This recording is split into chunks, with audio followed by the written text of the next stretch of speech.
मान्य सदस्यहरू, प्रतिनिधि सभाको आजको बैठकको कारबाही प्रारम्भ हुन्छ। सर्वप्रथम मान्य परराष्ट्र मन्त्रीले सार्वजनिक महत्त्वको विषयमा बोल्ने कार्यक्रम रहेको छ। अब म उहाँलाई समय दिन्छु।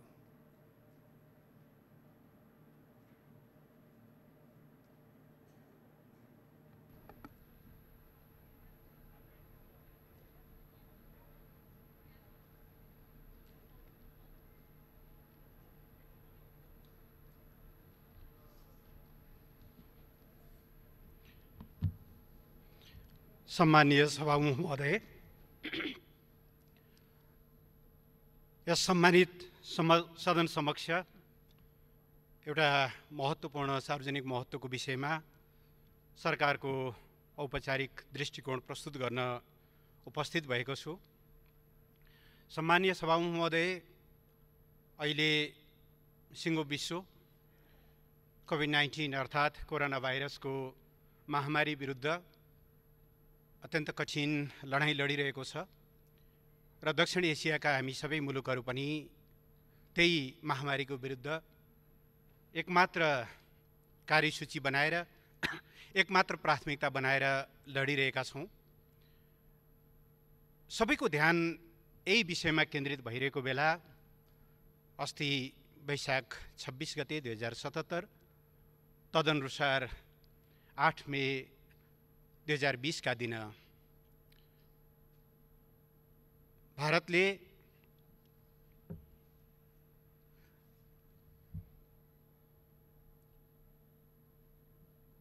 नेपालको भूमि समेत प्रयोग गर्दै धारचुलाबाट लिपुलेकसम्म जोड्ने नयाँ मार्ग उद्घाटन गरेको समाचार सार्वजनिक भइसकेपछि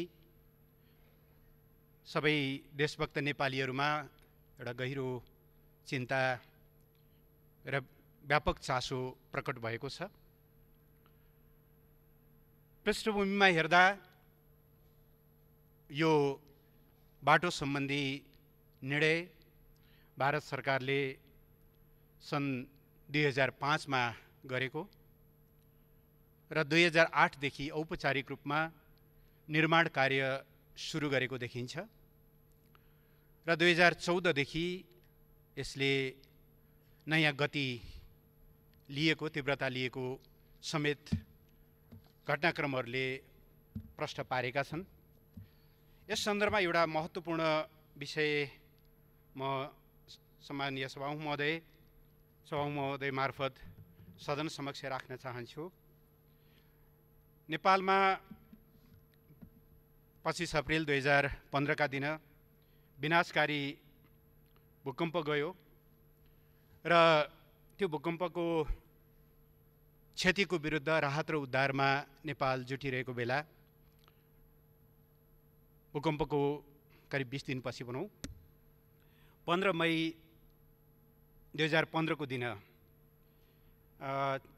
भारत र चीन, भारतका प्रधानमन्त्रीजीको चीन भ्रमणको सिलसिला पारेर एउटा संयुक्त वक्तव्य जारी भएको छ, जसको बुँदा नम्बर 28 मा The two sides recognized that enhancing border areas cooperation through border trade, pilgrimage by people of the two countries, and other exchanges can effectively promote mutual trust, and agree to further broaden this cooperation so as to transform the border into a bridge of cooperation and exchanges. The two sides agreed to hold negotiation on augmenting the list of traded commodities and expand broader trade at Nathula, Siangla Lipulek Pass, and Sipkila भन्ने उल्लेख गरिएको थियो। अर्थात् नेपालको अहिले वर्तमान नक्सामै रहेको, नक्सामा समेत रहेको लिपुलेखलाई दुई देशले अन्तर्राष्ट्रिय व्यापार मार्ग बनाउने गरी त्यो सहमति भइसकेपछि त्यति बेलै सरकारले डिप्लोमेटिक नोट मार्फत त्यसप्रतिको आफ्नो असहमति जारी गरेको कुरा पनि म यहाँ स्मरण गराउन चाहन्छु। त्यस पछि पनि त्यो क्रम रोकिएको देखिँदैन र यही सिलसिलामा अहिले यो धारचुलादेखि त्यसको तावागाडदेखि लिएर लिपुलेखसम्मको 79 किलोमिटर ट्र्याक ओपन भएको र त्यसको अस्ति भर्चुअल इनागुरेसन अर्थात् भिडियो मार्फत त्यसको उद्घाटन भएको तथ्य देखिन्छ। सम्मानीय सभामुख महोदय, यस सम्मानित सदन समक्ष मैले विगतमा पनि भनेको छु, नेपाल सरकार नेपालको वर्तमान सीमा सुगौली सन्धिबाट निर्दिष्ट हो भन्ने ठान्दछ र सुगौली सन्धि भन्दा बित्तिकै सन् 1816 को मार्चको सन्धि, त्यसै वर्षको डिसेम्बरमा भएको पूरक सन्धि, नयाँ मुलुक फर्काउने गरी भएको 1860 को अर्को पूरक सन्धि र दाङको चुरे श्रृङ्खलालाई म्यानेज गर्ने गरी त्यसको सीमा निर्धारण गर्ने गरी गरिएको अर्को 1875 को सन्धि, यी तीनवटा पूरक सहितको सुगौली सन्धिले नेपालको सीमा निर्धारण गरेको हो। त्यस यतापट्टि त्यो सीमालाई परिवर्तित गर्ने गरी अर्को कुनै द्विपक्षीय सन्धि, सीमा सन्धि भएको छैन।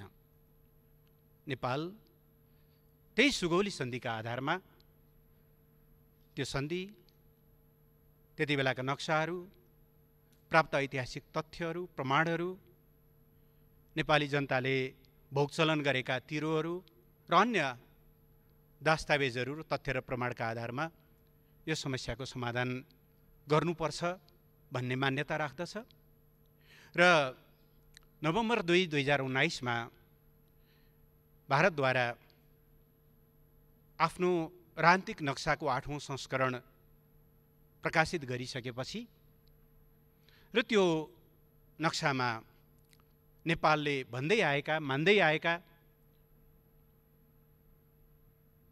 अर्थात् सुगौली सन्धिले नेपालको पश्चिमी सिमाना काली अर्थात् चलन चल्तीको भाषामा महाकाली, जो लिम्पियाधुराबाट निश्रित हुन्छ, त्यसको उद्गम त्यहाँ छ, त्यसदेखि पूर्वपट्टिका सबै भूभागहरू लिम्पियाधुरा, लिपुलेख र कालापानी सहितको क्षेत्र नेपालको भनेर स्पष्ट ढङ्गले आफ्ना मान्यताहरू हामीले त्यो नक्सा पछि थप पुष्टि गर्दै लग्यौँ।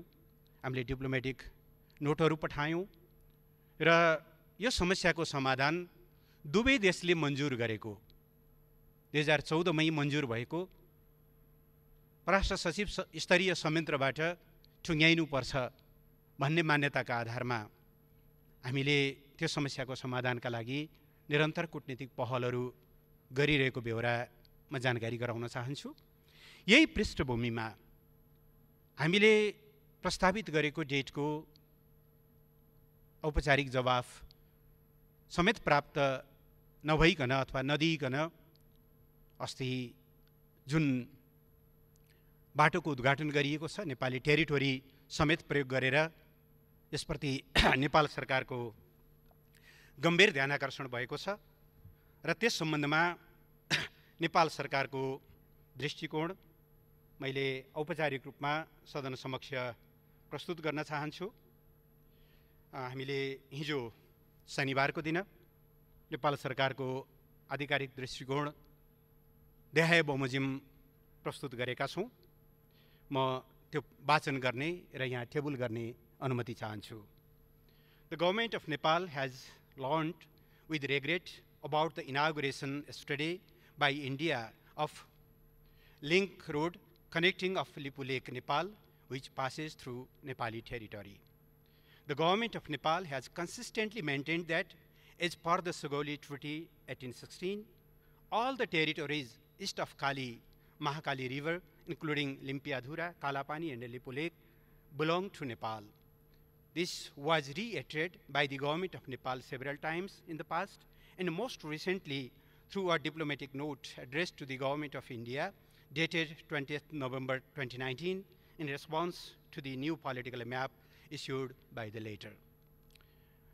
This unilateral act runs against the understanding reached between the two countries, including at the level of prime ministers, that a solution to boundary issues would be sought through negotiation. The government of Nepal remains committed to seek diplomatic solution to boundary issues on the basis of the historical treaty, documents, facts, and maps, in keeping with the spirit of close and friendly ties between the two countries. In light of this development, the government of Nepal calls upon the government of India to refrain from carrying out any activity inside the territory of Nepal. It may be recalled that the government of Nepal had expressed its disagreement in 2015 through separate diplomatic notes addressed to the governments of both India and China, when the two sides agreed to include Lipu Lake Pass as a bilateral trade route without Nepal's consent in the joint statement issued on 15th May 2015 during the official visit of the Prime Minister of India to China. The government of Nepal re-emphasized that pending boundary issues between the two countries should be resolved through diplomatic means. With this in mind, the government of Nepal has proposed twice the dates for holding the meeting of the foreign secretaries of the two countries, as mandated by their leaders, for which the response from the Indian side is still awaited.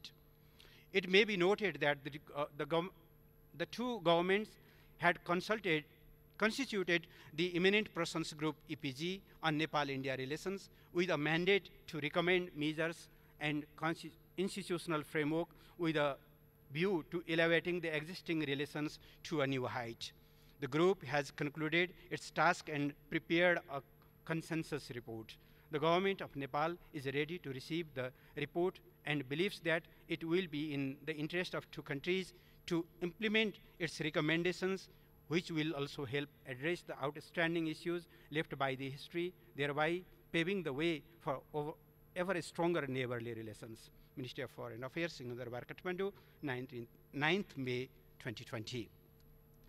यो आधिकारिक धारणासँगै सम्मानीय सभामुखज्यू म सत्तारूढ Nepal communist पार्टीलाई धन्यवाद दिन चाहन्छु, जसका अध्यक्षद्वय अध्यक्ष एवं सम्मानीय प्रधानमन्त्री केपी शर्मा ओली र अध्यक्ष एवं पूर्व प्रधानमन्त्री पुष्पकमल दाहाल प्रचण्डले हिजो नै एउटा स्पष्ट वक्तव्य जारी गर्नुभएको छ। यस सम्बन्धमा सत्तारूढ पार्टीको दृष्टिकोण सार्वजनिक गर्दै म धन्यवाद दिन चाहन्छु प्रमुख विपक्षी दललाई, जसका प्रवक्ताले यस सम्बन्धमा आफ्नो दृष्टिकोण प्रष्ट पार्नुभएको छ।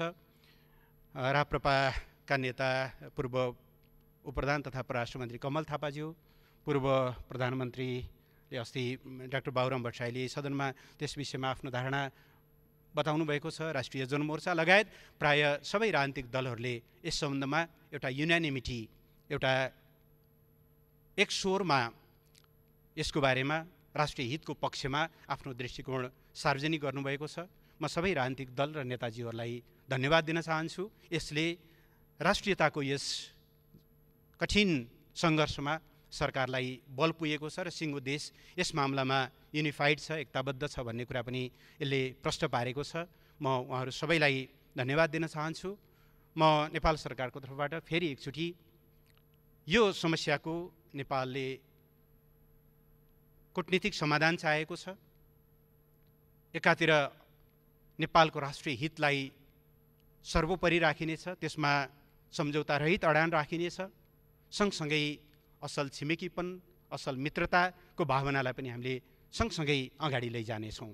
राष्ट्रिय हितमा दृढतापूर्वक कायम रहँदै तर यसको कूटनीतिक समाधान खोज्ने गरी हामी अगाडि बढ्नेछौँ र यस सम्बन्धमा मित्र राष्ट्र भारतलाई पनि यस्तो बेलामा, जति बेला सिङ्गो देश, सिङ्गो संसारको ध्यान यो एउटा मानवीय सङ्कटमा केन्द्रित भएको छ, छिमेकीहरूका संवेदनशीलतामाथि प्रश्न उठ्ने खालका यस्ता गतिविधिहरू नहुन् भन्ने कुरा पनि म आग्रह गर्न चाहन्छु र छिटोभन्दा छिटो यस समस्याको समाधानका लागि रचनात्मक भूमिका खेल्न समेत आह्वान गर्दै म आफ्ना भनाइलाई यहीँ टुङ्ग्याउन चाहन्छु। सम्मानीय सभामुख महोदय, सरकारको वक्तव्य र यसको अनौपचारिक नेपाली अनुवाद म यहाँ टेबल गर्न चाहन्छु। धन्यवाद। मान्य सदस्यहरू, प्रतिनिधि सभा नियमावली 2075 को नियम 219 को 2 बमोजिम मान्य मन्त्रीको वक्तव्यको सम्बन्धमा प्रश्न सोध्न चाहनुहुने मान्य सदस्यहरूको नाम प्राप्त भएको छ। प्रश्नकर्ता मान्य सदस्यहरूले विषयवस्तुमा केन्द्रित रही 1 मिनेटभित्र प्रश्न सोध्न सक्नुहुनेछ। सर्वप्रथम मान्य श्री गणेश सिंह ठगुन्ना।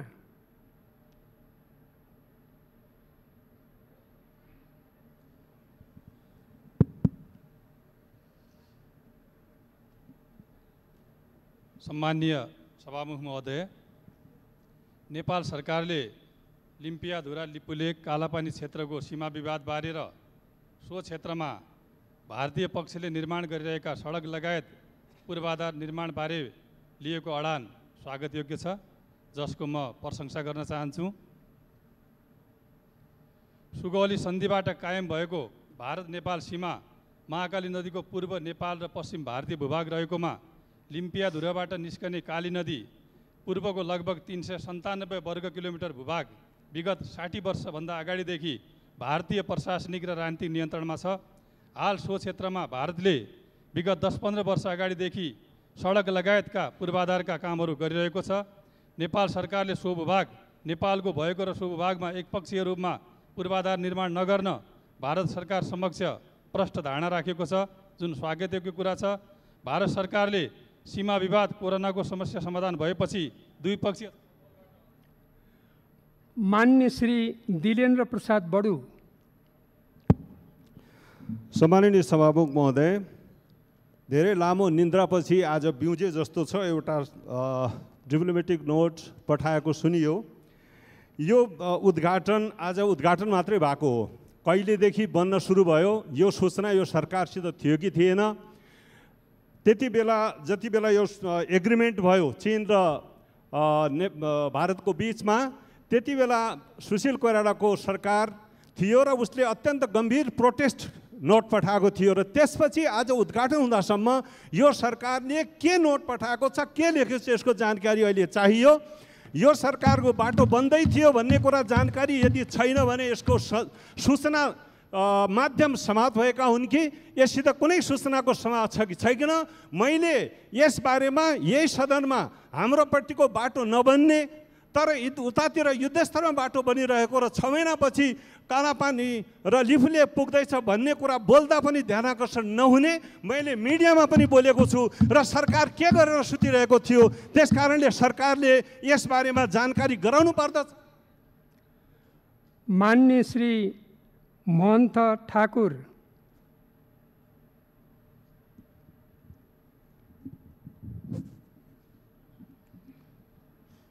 सम्मानीय सभामुख जी,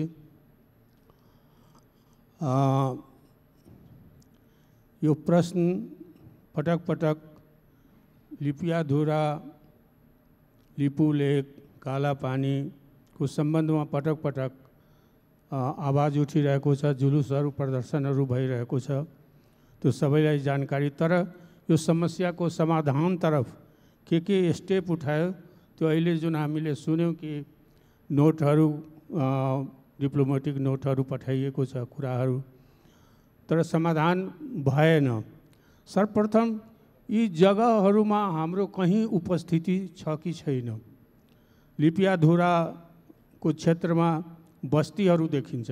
पहिले पनि संसदमा चाहिँ संसदीय सर्वदलीय उसमा यो आएको थियो यो प्रश्न र त्यसबेला चाहिँ सरकारको एउटा अफिसर चाहिँ नक्साहरू लिएर ब्रिफ गर्न आएको थियो।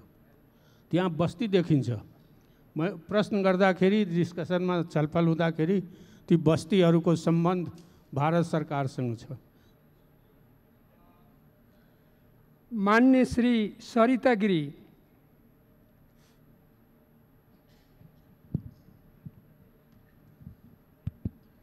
सम्मानीय सभामुख महोदय, लिपुलेकको बारेमा जुन समस्या अहिले अगाडि आएको छ त्यसको बारेमा मन्त्रीजीले भन्नुभएको यो कूटनीतिक माध्यमबाट समस्याको समाधान गर्ने जो कुरा सही हो। तर प्रश्न के हो भने यो भारत र नेपालको बिचमा 90% बर्डरको डिमार्केसन भइसकेको छ, केही बाँकी छ। त्यो समस्या अहिलेसम्म किन समाधान भइराखेको छैन? धेरै पुरानो समस्या छ। यो मात्र एउटा अति राजनीतिकीकरणको विषयवस्तु त सरकारले बनाउन खोज्या होइन। र दोस्रो प्रश्न, अब लिपुलेकको जुन विवाद छ त्यो के देखिन्छ भने यो त्रिपक्षीय समस्याको रूपमा अगाडि आएको छ, किनभने लिपुलेकलाई त्यसको बारेमा भारतलाई डिप्लोमेटिक नोट त पठाएको ठिक छ, तर चीनलाई पनि डिप्लोमेटिक नोट सरकारले पठाएको छ कि छैन?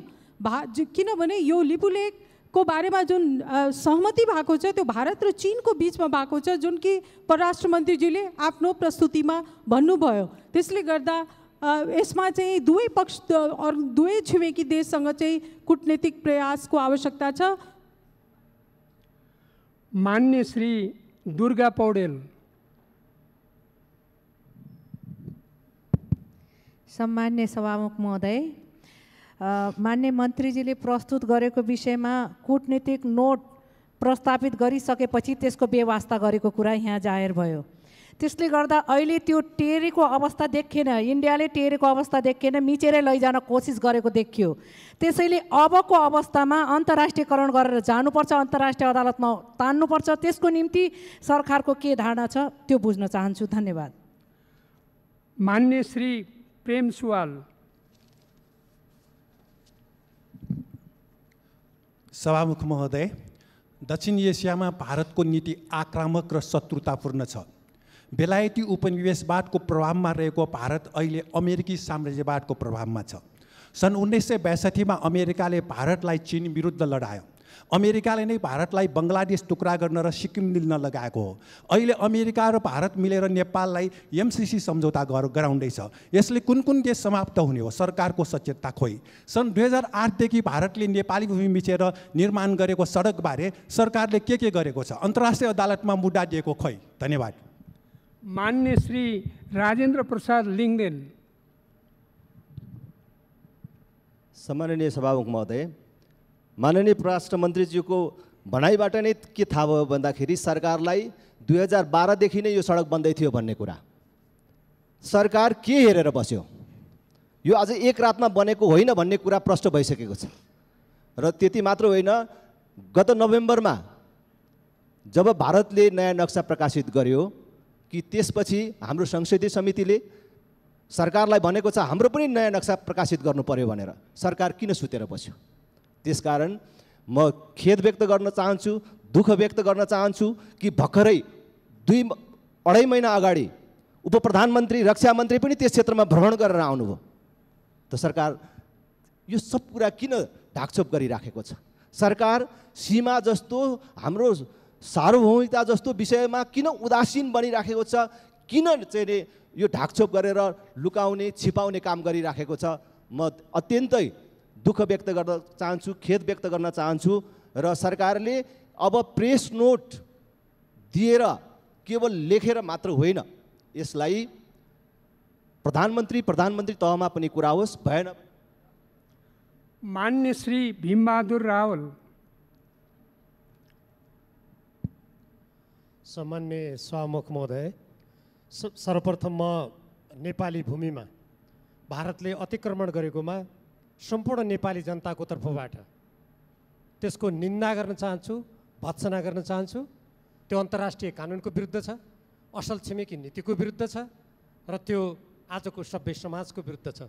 त्यसकारण त्यो काम तुरुन्त बन्द होस् र त्यहाँबाट भारतीय सेना फिर्ता होस् भन्ने म माग गर्न चाहन्छु। र त्यो भारतीय सेना फिर्ता गर्नेतर्फ नेपाल सरकारले के गरिरहेको छ म त्यो प्रश्न गर्न चाहन्छु। र दोस्रो, भारतले आफ्नो भूमि नभएको ठाउँमा नक्सा प्रकाशित गर्ने अनि नेपालको आफ्नो भूमि राखेर नेपालको नक्सा प्रकाशित गर्न नेपाल सरकारलाई के गाह्रो भइरहेको छ? त्यो गाह्रो यहाँ आओस्।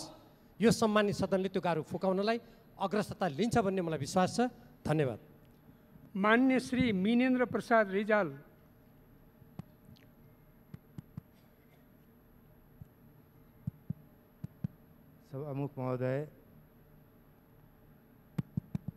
सभामुख महोदय, परराष्ट्र मन्त्रीजीले 2015 मा सरकारले प्रोटेस्ट नोट पठायो भन्नुभयो। त्यतिखेर प्रधानमन्त्री को थियो उहाँलाई सम्झना भएन। अहिले पार्टीका अध्यक्ष दुवैजनाको नाम भन्न उहाँलाई सहज भयो, किनभने लामो स्मृति उहाँहरूसँग छैन। यसकारण छैन कि हिजो सुशील कोइराला प्रधानमन्त्री हुनुहुन्थ्यो र सुशील कोइरालाको देशभक्तिमाथि लाञ्छना लगाएर सरकार बनेको थियो। त्यही चिज बोकेर आउनु भएको छ। अब अलि अगाडि सीमा अतिक्रमण भयो। सीमा अतिक्रमण हुँदा सरकारको कम्युनिस्ट पार्टीका दुईटा मोर्चा तयार भयो। एउटा मोर्चा गाली गर्ने, अर्को मोर्चा त्यसलाई डिफेन्ड गर्ने। त्यस्तै एमसिसीमा एउटा मोर्चा एमसिसीलाई सत्तो सराप गर्ने, अर्को मोर्चा एमसिसीलाई बोकेर हिँड्नुपर्छ भन्ने। यसमा पनि सरकार दुईटा मोर्चा खडा गरेर बस्ने हो कि परराष्ट्र मन्त्री के गर्न चाहनुहुन्छ? संसदसँग कहाँ सहयोग चाहनुहुन्छ? विपक्षी दलहरूले सहयोग गरिरहेछ भन्नु हो, अब गर्ने के हो? त्यसका लागि त्यो भन्नुहोस्। खालि यो प्रोटेस्ट नोट पठाउँछौँ, यसो गर्छौँ भन्ने मात्रैले पुगेन। मान्य श्री अनिल कुमार झा। सम्मान्य सभामुख महोदय, 2005, 2008, 2014, 2015 देखि लिएर यो 2019सम्म नेपाल सरकारलाई त्यो भेगमा के भइरहेछ भन्ने कुरा थाहा छ भन्ने कुरा परराष्ट्र मन्त्रीज्यूको वक्तव्यबाट थाहा भयो।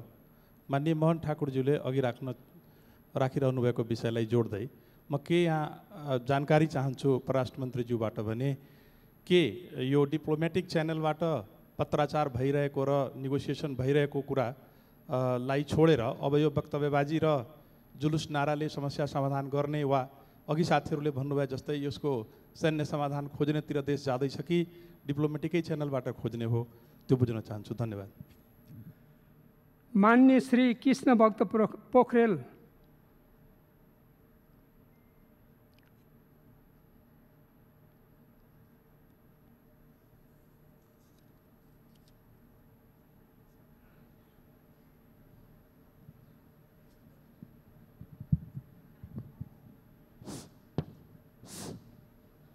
सम्मानीय सभामुखज्यू, भारतले हालसालै नेपाली भूभाग प्रयोग गरी मानसरोवरसम्म जाने बाटो एकलौटी रूपमा निर्माण गरेको भन्ने सम्बन्धमा नेपाल सरकारले हालसम्म गरेका कामहरूको जानकारी माननीय मन्त्रीज्यूले संसदमा दिनुभएकोमा म धन्यवाद टक्राउन चाहन्छु।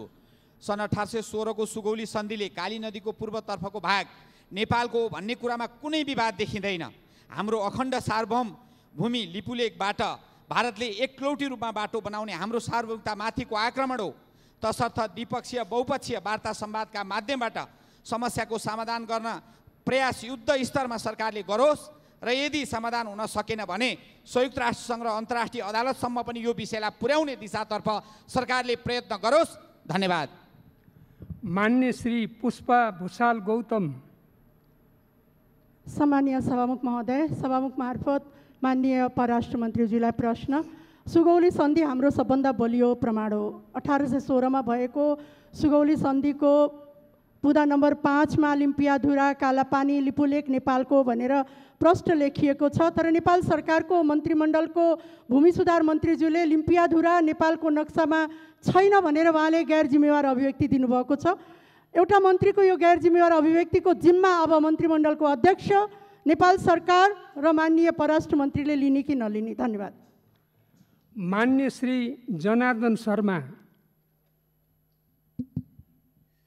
सभामुख महोदय, भारतले नेपाली भूमिमा गरेको हस्तक्षेपको घोर भर्त्सना गर्दछु र नेपाल सरकारले डिप्लोमेटिक नोट जारी गरेको कुरा सुनियो र यो विगत लामो समयदेखि यो चल्दै आएको रहेको समस्यालाई समाधान गर्न डिप्लोमेटिक नोट मात्रै काफी छ कि समग्र उपायहरू लिएर अगाडि बढ्नुपर्छ? म सरकारलाई अनुरोध गर्न चाहन्छु सबै उपायहरू अगाडि बढाएर र सबै प्रमाणका आधारमा अगाडि बढ्नुपर्छ। चीन र भारतको सम्झौता मे 15, 2015 मा भएको सम्झौताको बारेमा भएको सम्झौताले डिप्लोमेटिक नोट पछि के भएको छ त्यो पनि जानकारी गराउन म अनुरोध गर्छु।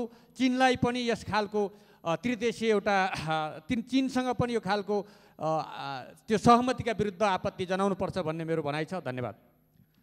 मान्य श्री गगन कुमार थापा। महोदय, भारतको हस्तक्षेप अतिक्रमणको घोर भर्त्सना गर्दछु। केही समय अगाडि रक्षा मन्त्रीजीले यो ठाउँको अवलोकन गर्नुभएको थियो। के त्यो तीर्थयात्रा थियो?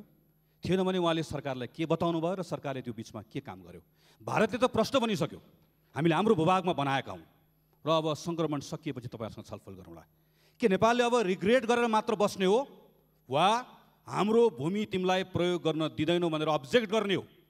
हाम्रो भूमिमा 1 इन्च पनि तलमाथि भयो भने नेपालले छाड्नेवाला छैन भनेर प्रष्टसँग भन्ने हो?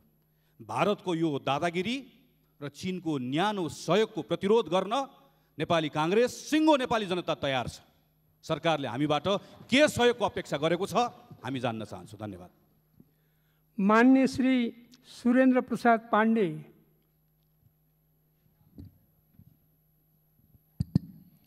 सभामुख महोदय,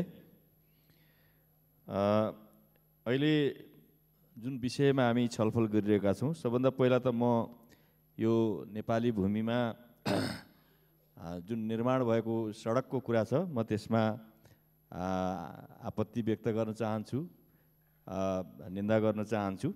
सरकारले यसबारेमा जो स्टेटमेन्ट राखेको छ त्यसलाई धन्यवाद भन्न चाहन्छु। तर म एउटा कुरा के भन्न पनि चाहन्छु भने खालि खास घटनाहरूमा मात्रै स्टेटमेन्ट दिएर हामी चुप लागेर बस्ने जुन खालको समस्या छ, यसलाई हामीले रेगुलर एउटा निष्कर्षमा पुर्याउनको लागि गर्नुपर्ने नियमितका प्रयासहरू के भए भन्नेतर्फ पनि म सरकारको ध्यानाकर्षण गर्न चाहन्छु।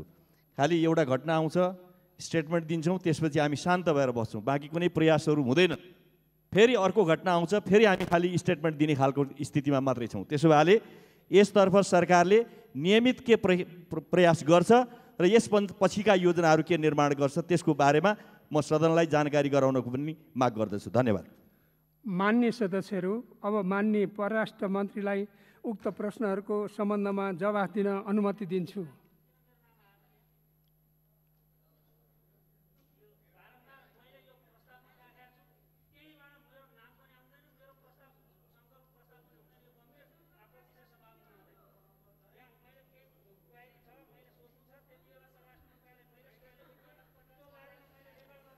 मान्य सदस्यहरू, तपाईँहरूको रेकर्ड भयो। यो दलीय आधारमा मुख्य सचेतक, प्रमुख सचेतकसित सल्लाह गरेर गरिएको कुरा हो, यो विषय परिस्थितिलाई ख्याल गरेर। धन्यवाद।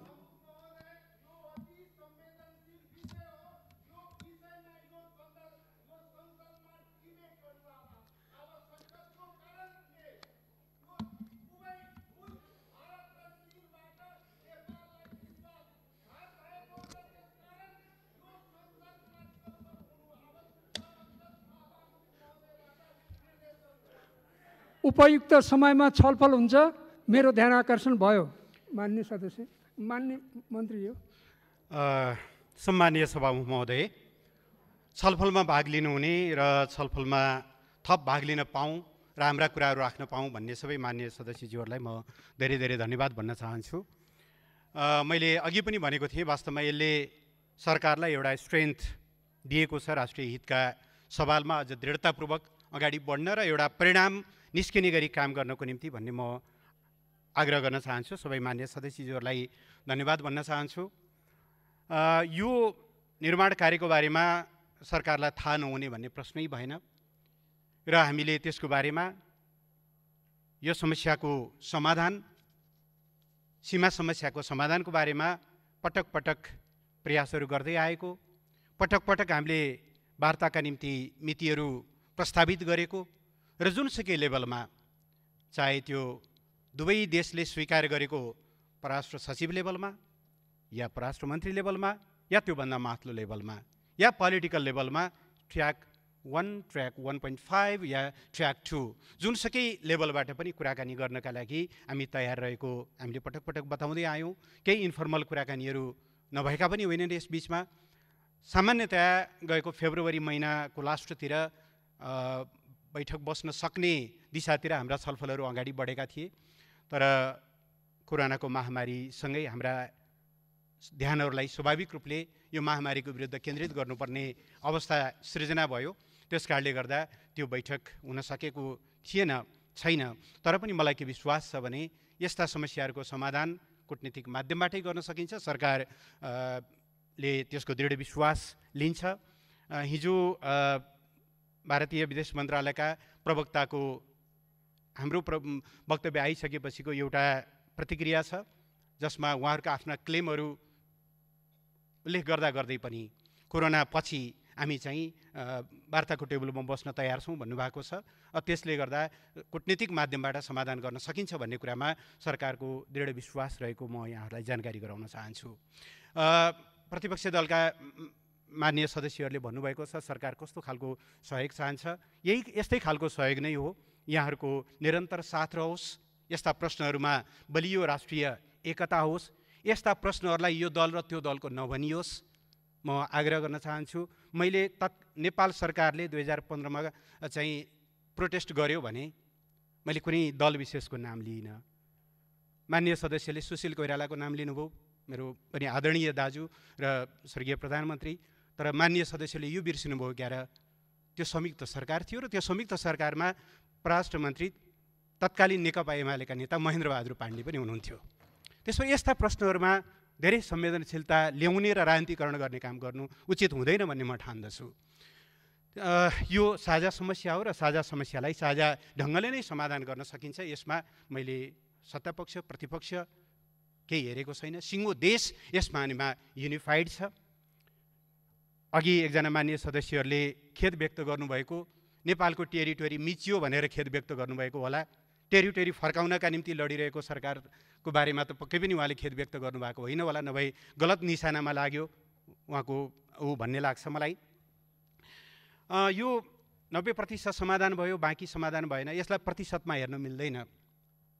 मुलुकको सिमाना खण्डीकरण गरेर 90% मिलेको 10% बाँकी रहेको भन्ने हुँदैन। निश्चय नै सत्य के हो भनेदेखि संयुक्त आयोगले काम गर्दै आयो 2007 सम्म, 1990 को दशकदेखि, र 182 थान स्ट्रिप नक्साहरू तयार भए। तर सुस्ता र कालापानी क्षेत्र, कालापानीको गरब्याङदेखि माथि नापी नक्सा नै हुनु भएन। त्यसो भइसकेपछि सन् 2007 देखि 2014 सम्म दुई देशको सीमा समस्याको समाधानका सन्दर्भमा कुनै काम भएन, किनभने जोइन्ट कमिसनको म्याद सकिएको थियो। सन् 2014मा फेरि चाहिँ जोइन्ट टेक्निकल कमिटीको 2014मा नेपाल भारत परराष्ट्र मन्त्री स्तरीय जुन जोइन्ट कमिसन छ त्यसले बाउन्ड्री वर्किङ ग्रुप BWG बनाएर त्यसले काम गरिरहेको छ। मित्र राष्ट्र भारतको आग्रह छ त्यो 182 थान स्ट्रिप नक्सामा हस्ताक्षर गरौँ, त्यो टुङ्गिएको विषय हो भनेर। तर नेपाल सरकारले सुस्ता र कालापानी लगायतका समग्र क्षेत्रहरूको टुङ्गो नभइकन अहिले हामी हस्ताक्षर गर्न सक्दैनौँ भनेर भनेका छौँ। त्यस भएर यो प्रतिशतमा हेर्ने विषय हो जस्तो मलाई लाग्दैन। नेपालको सिमानाको कुरा समग्रतामा हेर्नुपर्छ। सरकार त्यस मामलामा क्लियरै छ। लिपुलेखको बारेमा चीनलाई पनि हामीले त्यति बेला पत्राचार गरेका छौँ र त्यस यतापट्टिका थुप्रै कुराकानीहरूमा चाहिँ चीन लिपुलेखको सन्दर्भमा नेपालको दृष्टिकोण चीनलाई प्रश्न पार्ने कामहरू गरिएको अवस्था छ।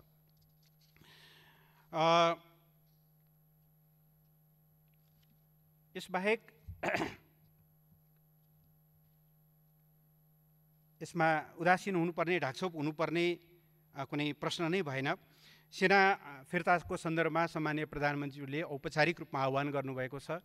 कालापानीमा रहेको नेपाली भूभागमा रहेको भारतीय सेनालाई चाहिँ फिर्ता गर्नको निम्ति उहाँले औपचारिक रूपमा सार्वजनिक रूपमै पनि आह्वान गर्नुभएको छ।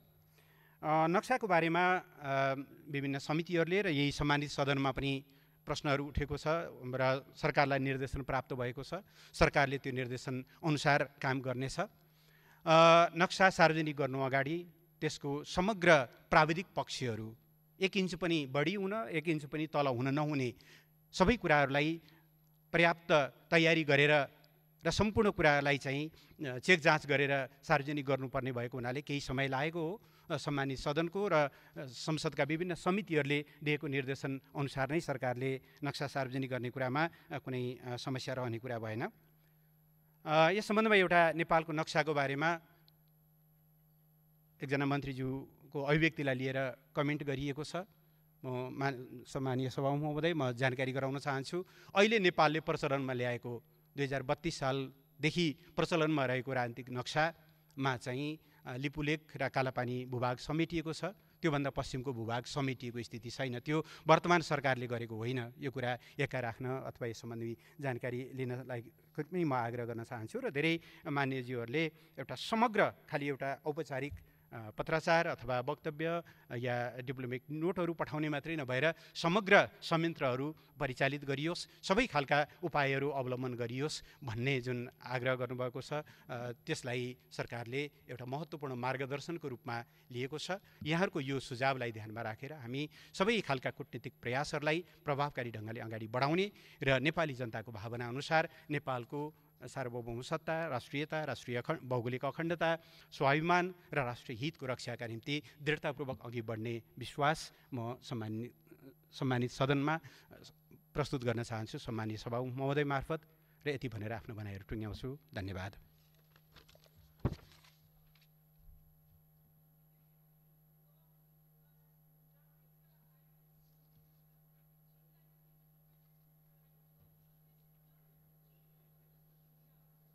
माननीय सदस्य, अब यो छलफल समाप्त भयो। फेरि अर्कोचोटि यसलाई छलफल गरौँला। माननीय सदस्यहरू, अब माननीय अर्थमन्त्री डाक्टर युवराज खतिवडालाई आर्थिक वर्ष 2077-78 को लागि विनियोजन विधेयकका सिद्धान्त प्राथमिकता सम्बन्धमा कर प्रस्ताव बाहेक माथि छलफल गरियोस् भनी प्रस्ताव प्रस्तुत गर्न अनुमति दिन्छु।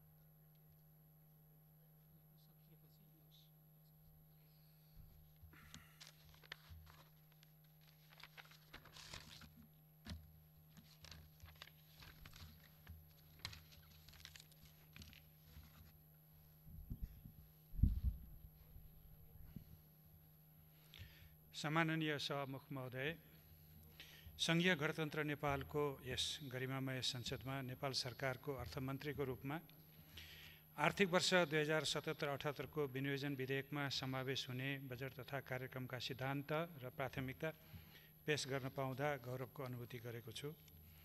विश्वव्यापी महामारीको रूपमा फैलिएको कोरोना रोगको सङ्क्रमण रोक्ने र अर्थतन्त्रलाई चलायमान बनाइराख्ने चुनौतीहरूको एकैपटक सामना गर्नुपर्ने कठिन परिस्थितिका बीच आगामी आर्थिक वर्षको विनियोजन विधेयकका सिद्धान्त र प्राथमिकता प्रस्तुत गरिरहँदा मैले गहन जिम्मेवारी बोध गरेको छु।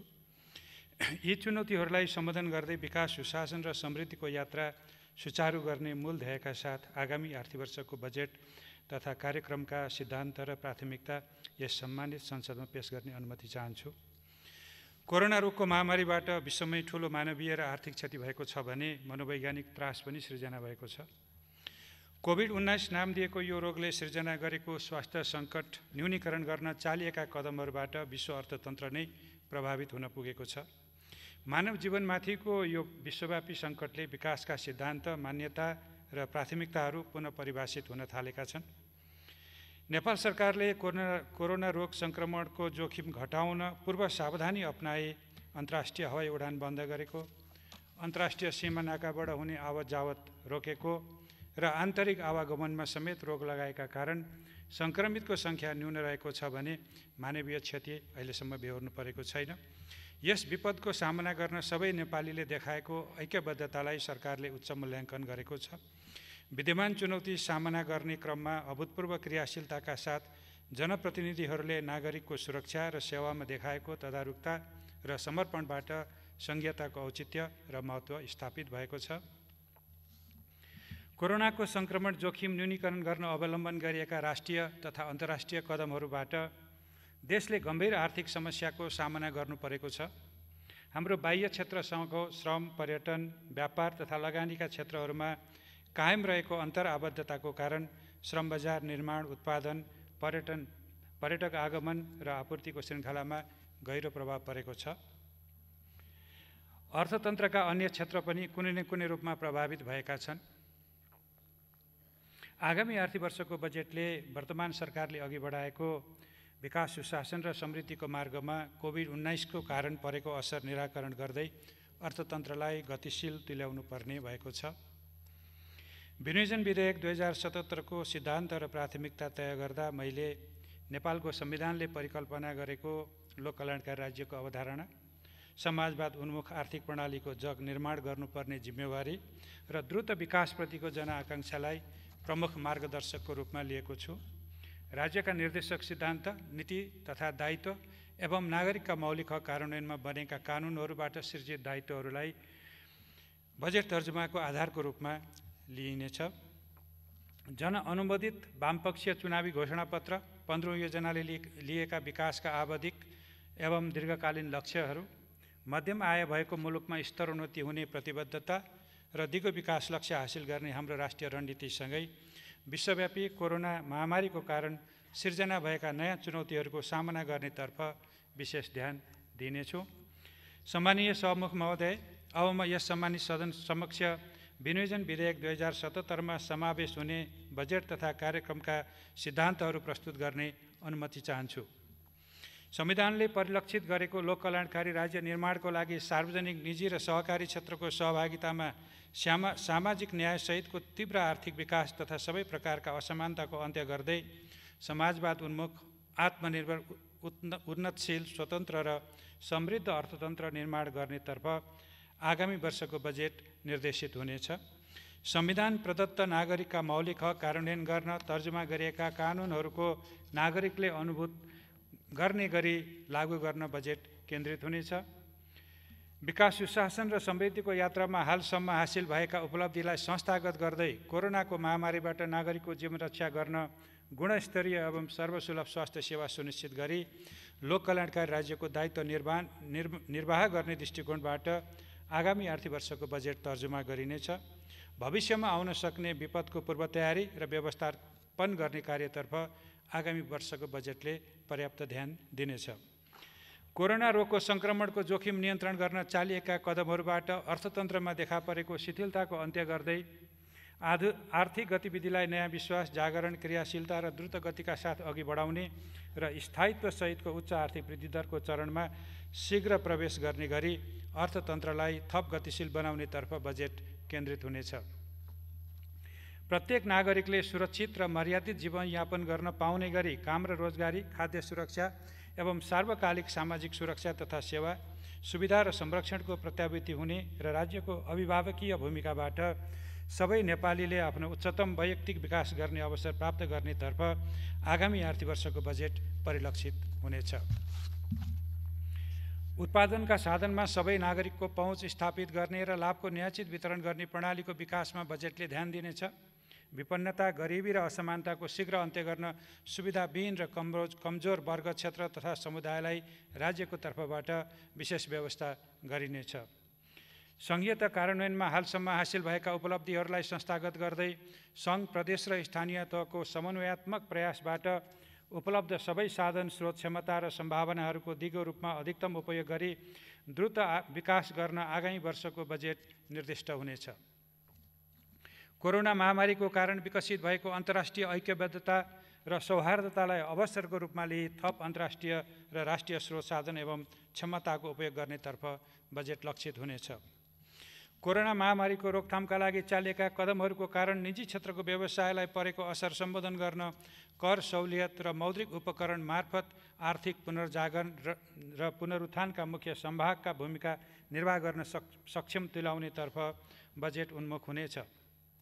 सार्वजनिक स्रोत परिचालनमा सृजना भएका चुनौतीहरूका बावजुद हाल सञ्चालनमा रहेका रूपान्तरणकारी आयोजनाहरू र कार्यक्रमहरूको कार्यान्वयनको लागि साधनको कमी हुन दिइने छैन। सङ्घ, प्रदेश र स्थानीय तहको विनियोजन कुशलता र खर्च गर्ने क्षमता अभिवृद्धि गर्दै वित्तीय सङ्घीयता कार्यान्वयनलाई थप पारदर्शी, जवाफदेही र नतिजामुखी बनाइनेछ। राजस्व प्रणालीलाई प्रगतिशील, न्यायपूर्ण, पारदर्शी र व्यवसाय मैत्री बनाउँदै आन्तरिक आयलाई राजस्वको मूल आधारको रूपमा विकास गरिनेछ। करका दरभन्दा दायरा विस्तार, कर परिपालनामा वृद्धि र राजस्व चुहावट नियन्त्रण मार्फत थप राजस्व परिचालन गरिनेछ। आन्तरिक स्रोतको परिपूरक स्रोतको रूपमा थप अन्तर्राष्ट्रिय विकास सहायता परिचालन गरिनेछ। कोरोना रोगको प्रभाव न्यूनीकरण तथा आर्थिक पुनरुत्थानको लागि बजेट सहायता परिचालनका विधि, प्रक्रिया र शर्तमा पुनर्संरचना गरिनेछ। द्रुत आर्थिक विकासका लागि निजी क्षेत्रको लगानी र व्यवसाय प्रवर्धन गरिनेछ। उत्पादनका साधनहरूको सामूहिकीकरण, स्थानीय स्रोतको परिचालन र आर्थिक सामाजिक रूपान्तरणबाट सामाजिक न्याय सहितको द्रुत विकास गर्न सहकारी तथा सामुदायिक र गैर सरकारी क्षेत्रलाई परिचालन गर्नेतर्फ बजेट उन्मुख हुनेछ। महामारी लगायतका विपद जोखिम न्यूनीकरण तथा व्यवस्थापन, स्वास्थ्य सेवा तथा सुरक्षा, राहत एवं आर्थिक पुनरुत्थान र सन्तुलित एवं दिगो विकासमा सङ्घ, प्रदेश र स्थानीय तहबीच उच्चतम सहकार्य, समन्वय र सहभागितामा जोड दिइनेछ। आयको न्यायोचित वितरण सहितको दिगो, सन्तुलित र उच्च आर्थिक वृद्धि हासिल गर्न समष्टिगत आर्थिक स्थायित्व कायम हुने गरी आर्थिक, वित्तीय र बाह्य क्षेत्र सम्बन्धी नीतिहरू तर्जुमा गरिनेछन्। मूल्यवृद्धिलाई वाञ्छित सीमाभित्र राखिनेछ। लगानीको वातावरण थप सुदृढ गरी स्वदेशी र विदेशी लगानी अभिवृद्धि गरिनेछ। ब्याङ्किङ तथा वित्तीय क्षेत्रको साधनलाई व्यावसायिक र पुनरुत्थानमा परिचालन गर्दै थप उत्पादनमुखी तुल्याइनेछ। सङ्घ, प्रदेश र स्थानीय तहबाट समन्वयात्मक ढङ्गले सेवा प्रवाह गर्न र सबै तह एवं क्षेत्रमा भ्रष्टाचार विरुद्धको शून्य सहनशीलताको सिद्धान्तमा रही सुशासन कायम गर्न शासन प्रणालीका सबै संस्था र संरचनाहरूलाई सुदृढ तुल्याउनेतर्फ बजेटले विशेष ध्यान दिनेछ। राष्ट्रिय सुरक्षाको सुदृढीकरण र सम्वर्धन गर्दै नेपालको राष्ट्रिय हित अनुकूलको अन्तर्राष्ट्रिय सम्बन्धको विकास, मानव अधिकारको संरक्षण र सबै नागरिकलाई को न्यायमा पहुँच सुनिश्चित हुने गरी सामाजिक न्याय र सुशासन, वातावरण संरक्षण लगायतमा नेपालले राष्ट्रिय र अन्तर्राष्ट्रिय स्तरमा जनाएका प्रतिबद्धताहरूलाई आधार मानी बजेट तर्जुमा गरिनेछ।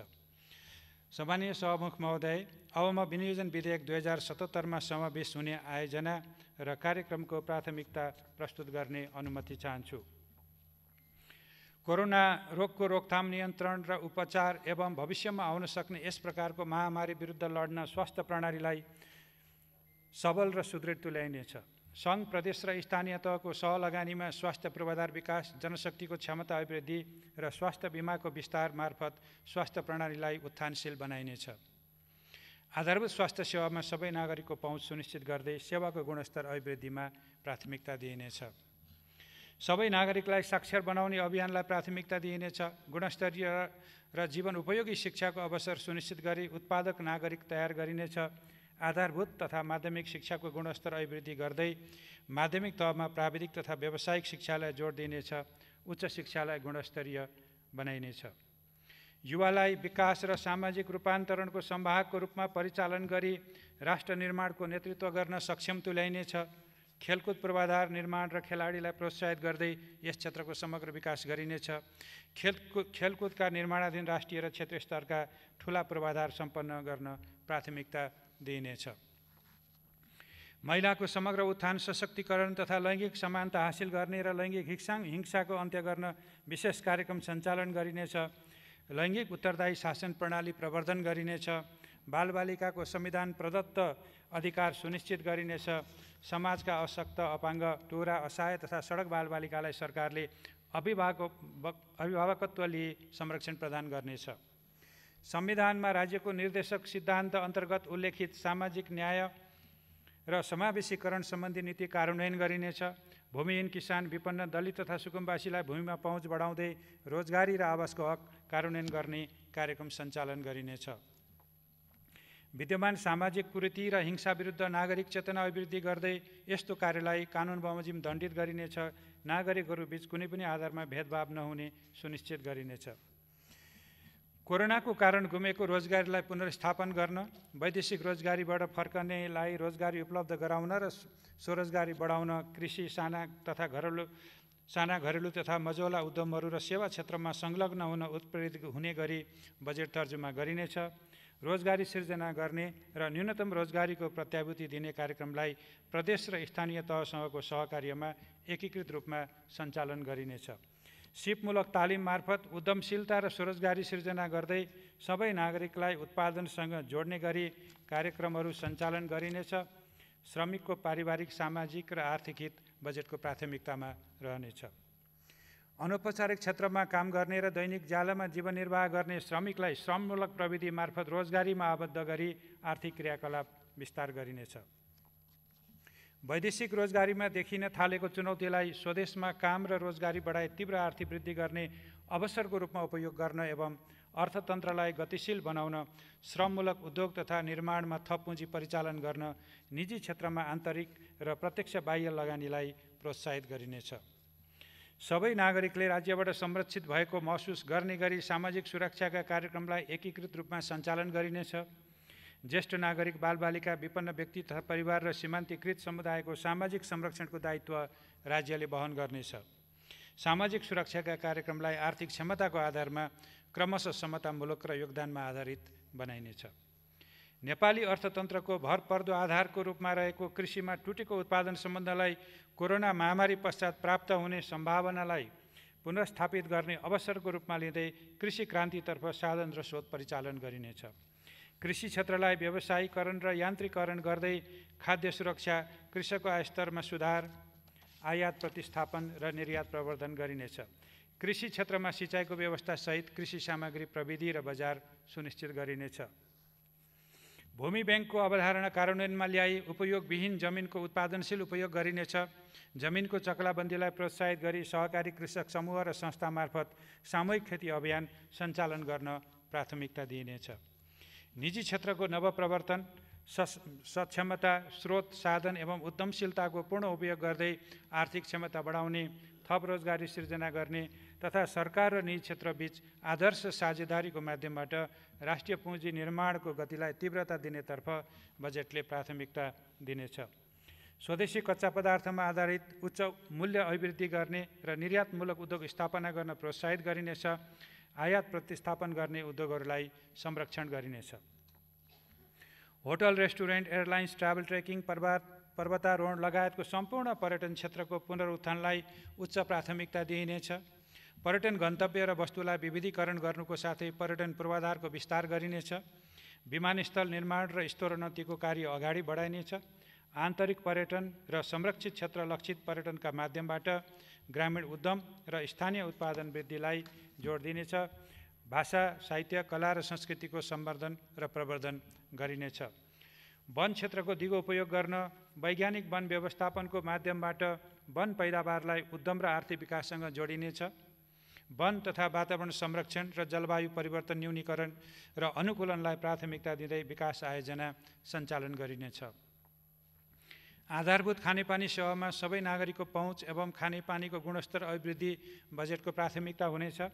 सरसफाइमा हासिल भएका उपलब्धिलाई सुदृढ तुल्याउँदै थप सुधारका कार्य अघि बढाइनेछ। जलस्रोतको दिगो र बहुआयामिक उपयोग गर्ने गरी बजेट व्यवस्था गरिनेछ। प्रतिफलको आधारमा सम्भाव्य देखिएका नदी पथान्तरण आयोजनाको निर्माण सुरु गरिनेछ। नदी नियन्त्रणका आयोजनाहरू व्यवस्थित रूपमा अगाडि बढाइनेछ। नदी नियन्त्रणबाट जमिन उकास गरी त्यसको बहुउपयोग गरिनेछ। आधुनिक र स्वच्छ ऊर्जामा सबै नेपालीको पहुँच स्थापित गर्न सुरु गरिएका आयोजनाहरूको कार्यान्वयनलाई तीव्रता दिइनेछ। जलविद्युत, सौर्य, जैविक, वायु लगायतका नवीकरणीय ऊर्जाको विकास मार्फत दिगो ऊर्जा उपलब्धता र कार्बन उत्सर्जन न्यूनीकरणमा योगदान गरिनेछ। अन्तर्देशीय प्रसारण लाइनको निर्माणलाई तीव्रता दिई विद्युत व्यापारको थप पूर्वाधार तयार गरिनेछ। विद्युत आपूर्तिलाई भरपर्दो बनाई विद्युतको आन्तरिक खपत बढाउन थप प्रोत्साहित गरिनेछ। सडक निर्माणलाई प्राथमिकतामा राखी निर्माणाधीन द्रुत मार्ग, व्यापारिक मार्ग, उच्च गतियुक्त राजमार्ग, शाखा सडक र अन्य रणनीतिक र स्थानीय तहका केन्द्र जोड्ने सडक निर्माणमा आवश्यक स्रोत व्यवस्थापन गरिनेछ। सुरुङ मार्ग, रेलमार्ग तथा जलमार्गका आयोजनाहरूको कार्यान्वयनलाई तीव्रता दिइनेछ। शहरी क्षेत्रमा विद्यमान यातायातको चापलाई व्यवस्थित गरी यात्रुलाई सुविधाजनक परिवहन सेवा उपलब्ध गराउन सार्वजनिक यातायात सेवाको सञ्चालनलाई प्रोत्साहित गरिनेछ। सुरक्षित आवास, महत्त्वपूर्ण सार्वजनिक भवन र अन्य शहरी पूर्वाधारको निर्माण तथा विकासमा जोड दिइनेछ। भूकम्पपछिको पुनर्निर्माणका अधिकांश कार्यहरू आगामी आर्थिक वर्षभित्रै सम्पन्न गरिनेछ। विपद व्यवस्थापनका जिम्मेवार निकायहरूको संस्थागत क्षमता विकास गर्दै विपद व्यवस्थापनमा स्थानीय तहको नेतृत्वदायी भूमिका सुनिश्चित गरिनेछ। सार्वजनिक निर्माणमा संलग्न निकाय तथा निर्माण व्यवसायीहरूको क्षमता विकास र जवाफदेहिता सुनिश्चित गरिनेछ। निर्धारित समय र लागतमा आयोजना सम्पन्न गर्नुका साथै सम्पन्न आयोजनाहरूको गुणस्तर कायम गर्न आयोजना तर्जुमा, कार्यान्वयन र अनुगमनलाई प्रभावकारी तुल्याइनेछ। हाल उत्पन्न भएका विकासका नयाँ चुनौतीहरूलाई ध्यानमा राखी सञ्चालनमा रहेका र 15औं योजनामा प्रस्तावित कतिपय आयोजनालाई पुनः प्राथमिकीकरण गरी बजेट तर्जुमा गरिनेछ। सार्वजनिक स्रोत साधनको अधिकतम सदुपयोग हुने गरी बजेट अनुशासन कायम गर्ने, आर्थिक कार्यविधि तथा वित्तीय उत्तरदायित्व कानुन बमोजिम बजेट व्यवस्थापनमा जिम्मेवार पदाधिकारीलाई नतिजाप्रति प्रत्यक्ष उत्तरदायी बनाउने र प्रत्येक आयोजनाको नतिजा सूचकको आधारमा उपलब्धि सुनिश्चित हुने गरी बजेट तर्जुमा गरिनेछ। आम सञ्चार जगतलाई व्यावसायिक र मर्यादित तुल्याउँदै संविधान प्रदत्त स्वतन्त्रताको निर्वाध उपयोग गर्न सक्षम बनाइनेछ। डिजिटल नेपाल फ्रेमवर्कको कार्यान्वयनलाई एकीकृत र समन्वयात्मक रूपमा अगाडि बढाइनेछ। साइबर सुरक्षा सुनिश्चित गरी विद्युतीय कारोबारको विस्तार गरिनेछ। दूरसञ्चार सेवालाई गुणस्तरीय र सर्वसुलभ बनाइनेछ। वित्तीय स्थायित्व कायम गर्दै वित्तीय साक्षरता र पहुँच अभिवृद्धि गरिनेछ। व्यावसायिक लागत न्यूनीकरणलाई प्राथमिकता दिँदै वित्तीय साधनहरू उत्पादनमुखी बनाइनेछ। बीमा तथा पुँजी बजारको दिगो विकासका लागि संस्थागत र प्रणालीको सुधारमा जोड दिइनेछ। नयाँ लगानीका नयाँ र वैकल्पिक वित्तीय उपकरणहरू प्रयोगमा ल्याउन प्रोत्साहित गरिनेछ। लगानीको वातावरणलाई थप सहज तुल्याई नेपाललाई प्रतिस्पर्धात्मक लगानी गन्तव्यको रूपमा स्थापित गरिनेछ। सार्वजनिक खर्चको प्राथमिकीकरण गरी चालु आयोजनाहरू शीघ्र सम्पन्न गर्ने र अति आवश्यक भए मात्र नयाँ आयोजनाहरूमा बजेट समावेश गरिनेछ। प्रदेश र स्थानीय तहमा हस्तान्तरण भइगएका आयोजनाहरू सम्पन्न गर्न स्रोत व्यवस्थापन गरिनेछ। सार्वजनिक खर्चमा मितव्ययिता कायम गरिनेछ। प्रदेश तथा स्थानीय तहको संस्थागत क्षमता विकास गरी आन्तरिक स्रोत परिचालनमा दक्षता ल्याइनेछ। विद्यमान अवस्थामा प्राप्त हुने विदेशी सहायतालाई स्वास्थ्य पूर्वाधार, आर्थिक पुनरुत्थान र दिगो पूर्वाधार निर्माणमा परिचालन गरिनेछ। सहायता परिचालन गर्दा निजी क्षेत्रको समेत सहभागिता बढाउने गरी कार्यान्वयन ढाँचा तर्जुमा गर्ने र गैर सरकारी संस्थाहरू मार्फत परिचालन हुने स्रोतलाई भौगोलिक र आर्थिक तथा सामाजिक विकासको आवश्यकताको आधारमा प्राथमिकीकरण गरिनेछ। आन्तरिक राजस्व परिचालन अभिवृद्धि गर्न करको दायरा र कर सेवाको पहुँच विस्तार गरिनेछ। कर प्रशासनको संरचना विस्तार, कर सचेतना अभिवृद्धि र कर कानुनको परिपालनमा जोड दिइनेछ। कर प्रणालीलाई थप सरलीकरण गरिनेछ। विद्युतीय प्रणालीबाट राजस्व भुक्तानी गर्न प्रोत्साहित गरिनेछ। राजस्व चुहावट नियन्त्रण थप प्रभावकारी बनाइनेछ। तीनवटै तहको सार्वजनिक वित्त व्यवस्थापनलाई पारदर्शी बनाउन यथार्थ समयमा एकीकृत प्रतिवेदन प्राप्त हुने, वित्तीय जोखिम न्यूनीकरण गर्न आयोजना छनौट खर्च र आन्तरिक नियन्त्रणका मापदण्ड परिपालन गर्ने तथा अन्तरसरकारी वित्त हस्तान्तरणलाई विकास नतिजासँग आबद्ध गर्ने प्रणाली विकास गरिनेछ। राज्यका सबै पक्षमा सुशासन कायम गरिनेछ। भ्रष्टाचारजन्य क्रियाकलाप रोक्ने र भ्रष्टाचारप्रति सरकार शून्य सहनशील हुने नीति लिइनेछ। संवैधानिक निकायहरूको संस्थागत क्षमता अभिवृद्धि गरिनेछ। लोकतन्त्रको प्राणको रूपमा रहेको सुशासनको मान्यता र प्रयोगलाई नागरिकले अनुभूति गर्ने गरी अवलम्बन र परिपालना गरिनेछ। राष्ट्रिय सुरक्षा प्रणालीलाई सुदृढ बनाइनेछ। सुरक्षा निकायको आधुनिकीकरण गर्दै यस क्षेत्रलाई व्यावसायिक तुल्याइनेछ। सीमा सुरक्षा, कानुनको पालना र शान्ति सुरक्षा कायम गर्न सुरक्षा निकाय परिपालन गरिनेछ। परराष्ट्र नीतिलाई राष्ट्रिय हित, पारस्परिक लाभ र सम्मान, अन्तर्राष्ट्रिय प्रतिबद्धता तथा दायित्व र न्यायमा आधारित हुने गरी सञ्चालन गर्न आवश्यक स्रोत र साधनको व्यवस्था गरिनेछ। राजधानी प्रवेशाज्ञा प्रणाली आधुनिकीकरण गर्न प्रविधिको प्रयोगलाई प्राथमिकता दिइनेछ। समग्रमा आगामी बजेट मूलतः कोभिड-19 को कारणबाट परेको बहुपक्षीय असरको निराकरण, पूर्वाधारसहितको गुणस्तरीय स्वास्थ्य सेवाको विस्तार, निजी क्षेत्रका लागि प्रोत्साहनसहित आर्थिक पुनरुत्थान, राष्ट्रिय पुँजी निर्माणमा प्रोत्साहन, थप काम र रोजगारीको सिर्जना, सार्वकालिक सामाजिक सुरक्षा र संरक्षण, सार्वजनिक सेवाको सहज उपलब्धता, सबै क्षेत्रमा आधुनिक प्रविधिको विस्तार, नागरिक सेवा र सुशासन मार्फत सामाजिक न्यायसहितको समृद्धि हासिल गर्नेतर्फ उन्मुख हुनेछ। सम्माननीय सभामुख महोदय, वर्तमान सरकार गठन भएपछि राज्य पुनर्संरचनाका सम्पूर्ण कार्य सम्पन्न भई संघीयता संस्थागत भएको छ। समृद्ध नेपाल, सुखी नेपालीको राष्ट्रिय आकांक्षा हासिल गर्न तयार भएका आर्थिक, सामाजिक र सुशासनका भरपर्दा आधारशिलालाई सबल बनाउँदै हाल उत्पन्न भएको नयाँ परिस्थितिको सामना गरी हामीले तय गरेको आर्थिक प्रणाली र विकास प्राथमिकतालाई अघि बढाउनु आवश्यक छ। हामीले हासिल गरेको युगान्तकारी राजनीतिक परिवर्तन, सङ्घीय लोकतान्त्रिक गणतन्त्र, राजनीतिक स्थायित्व र हालसम्मको विकास प्रयासको प्रतिफल जनताको जीवनस्तरमा प्रतिबिम्बित हुनुपर्छ भन्ने म ठान्दछु। सरकारका गत 2 वर्षका आर्थिक नीति कार्यक्रम एवं बजेटबाट विकासले गति लिनुका साथै आम नागरिक, व्यवसायी, लगानीकर्ता र विकास साझेदारहरू समेत उत्साहित भएको अवस्थामा कोरोना रोगको कारण केही शिथिलता देखिए पनि भूकम्पपछि छिट्टै उठे चाहिँ हामी फेरि माथि उठ्ने नै छौँ। आगामी आर्थिक वर्षको बजेट यसै लक्ष्यमा अघि बढ्ने प्रतिबद्धता म यस सम्मानित संसद समक्ष व्यक्त गर्न चाहन्छु। मैले यस सम्मानित सदन समक्ष पेश गरेको विनियोजन विधेयक 2077मा समावेश हुने बजेट तथा कार्यक्रमका सिद्धान्त र प्राथमिकतामा मान्य सदस्यज्यूहरूबाट गहनतम छलफल भई आगामी आर्थिक वर्षको बजेट निर्माणमा रचनात्मक र सामयिक सुझाव प्राप्त हुने अपेक्षा गरेको छु।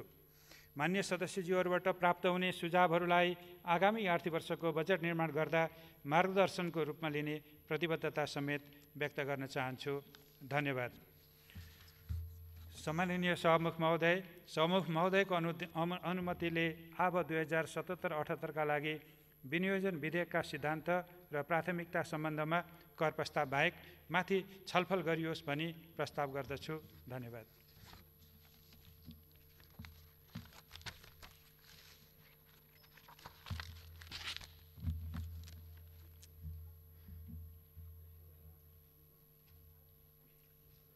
मान्य सदस्यहरू, अब